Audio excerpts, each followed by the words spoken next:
নচলিব নচলিব রাস্তার নামত দুর্নীতি নচলিব নচলিব নচলিব অসম সরকার হাই হাই হাই হাই হাই হাই সরকারের কাপ্তানি বিভাগ হাই হাই হাই হাই হাই হাই দুর্নীতি নচলিব নচলিব নচলিব রাস্তার নামত দুর্নীতি নচলিব নচলিব আপোনালোকে সহযোগিতা কৰাৰ বাবে আপোনালোকে নিউজ লাইভ কৰাৰ বাবে আপোনালোক প্ৰথমে ধন্যবাদ জ্ঞাপন কৰিছোঁ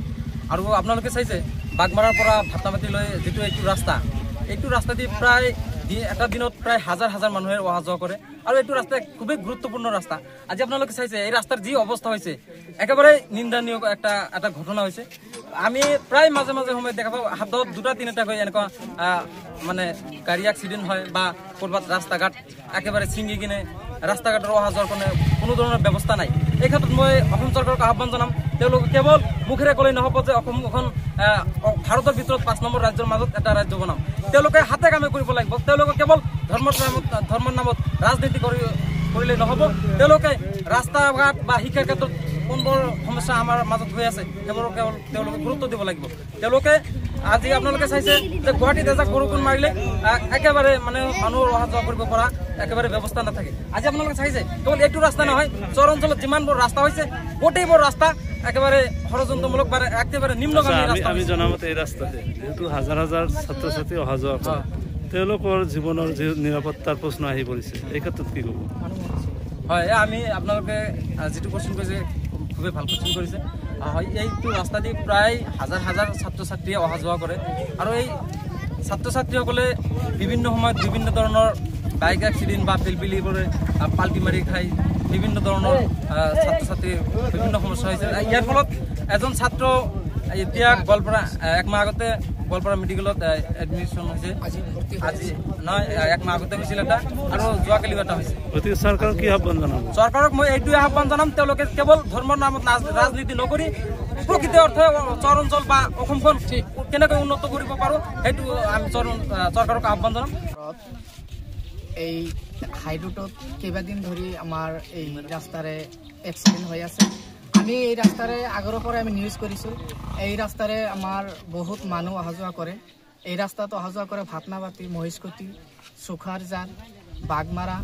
কেইবাখন জিপিৰ মানুহে ছাত্ৰ ছাত্ৰী দিনে ৰাতিয়ে শ মানুহে কেইবা হাজাৰ মানুহ অহা যোৱা কৰে কিন্তু দৈনন্দিন এই ৰাস্তাতে এক্সিডেণ্ট হৈ আছে কিন্তু আমি কাপ্তানি বিভাগক হাই জনাইছোঁ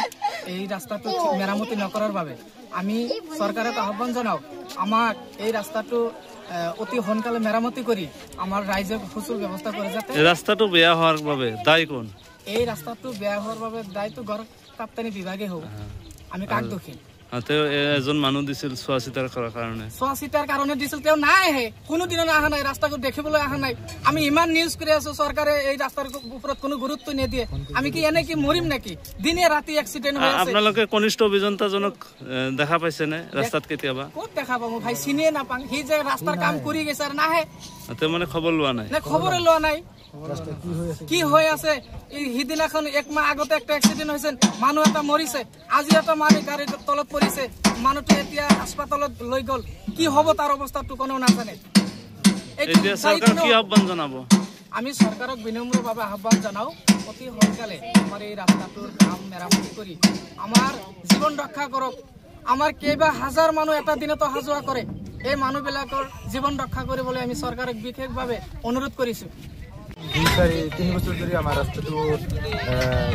গ্ৰস্ত হৈ আছে আমি কেইবাৰ নিউজ লাইভ আৰু কিবা ফোন যোগেৰে আমি কমপ্লেইন কৰি দিছোঁ তেতিয়া সিহঁতে কোনো ৰেছপন্স দিয়া নাই আৰু এই দিনটো আজি কিছুদিন আগতে আমাৰ এক্সিডেণ্ট হৈছিল মানুহ এটা মৰিছে তেতিয়া সংবাদ মাধ্যমত আপোনালোকে জনাইছিল আমি সংবাদ মাধ্যমত জনাইছোঁ আৰু 3-4টা আমি জনাইছোঁ কিন্তু সিহঁতে কোনো ৰেছপন্স দিয়া নাই বা কোনো গুৰুত্ব কাম দিয়া নাই ইয়াৰ আগতে ঠিকাদাৰ ৰঞ্জিত দাস কিবা নাম আছিলে সেইদিনে এদিন আহিছিলোঁ আমি নাম্বাৰটো ৰাখি দিছিলোঁ নাম্বাৰটো কল কৰাৰ পিছত সিহঁতে কোনো ৰেছপন্স নিদিয়ে তাৰ আমি বহুতো কমপ্লেইন কৰিছোঁ মানে কোনো সিহঁতে ৰেছপন্স নিদিয়ে